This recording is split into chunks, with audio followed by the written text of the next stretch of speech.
20 जुलै रोजी अमरावती ITIच्या सभागृहात प्रवेश प्रोत्साहन अभियानांतर्गत महिला आर्थिक विकास महामंडळ ITI आणि विविध स्वयंसहाय्यक बचत गटाच्या संयुक्त विद्यमाने महिलांसाठी प्रथमच मेळाव्याचे आयोजन करण्यात आले होते। ITIच्या स्कूल कनेक्ट आणि प्रवेश प्रोत्साहन अभियानांतर्गत शहरी आणि ग्रामीण भागातील जास्तीत जास्त महिलांनी आणि तरुणांनी स्वयंरोजगाराच्या दृष्टीने आत्मनिर्भर होण्यासाठी ITI मधील विविध व्यवसायामध्ये प्रवेश घेऊन प्रशिक्षणाच्या सहाय्याने तंत्रकुशल व्हावे आणि कौशल्य प्राप्त करावे, जेणेकरून महिला आर्थिकदृष्ट्या सक्षम होतील।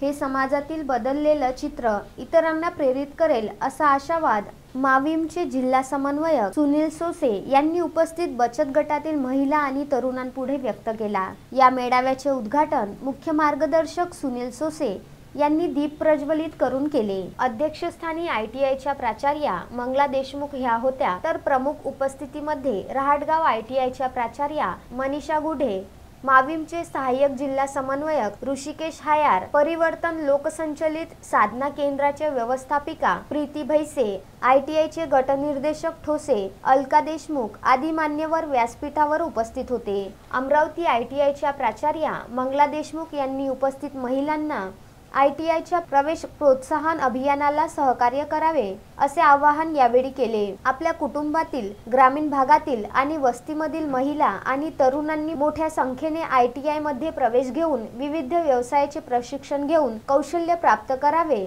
जेणेकरून भविष्यात स्वतःच्या पायावर उभे राहून स्वयंरोजगार करता येईल आणि माविमच्या सहकार्याने उद्योगधंद्यासाठी कर्ज पुरवठा करून बचत गटाला आर्थिक सक्षम बनवता येईल, असेही यावेळी त्यांनी महिलांपुढे प्रतिपादन केले। रहाटगाव ITIच्या प्राचार्या मनीषा गुढे, प्रीती भैसे, अलका देशमुख ठोके यांनी या अभियानाबाबत बचत गटातील उपस्थित शेकडो महिलांना योग्य मार्गदर्शन केले। या मेळाव्याला ITIचे कर्मचारी, प्रशिक्षणार्थी उपस्थित होते।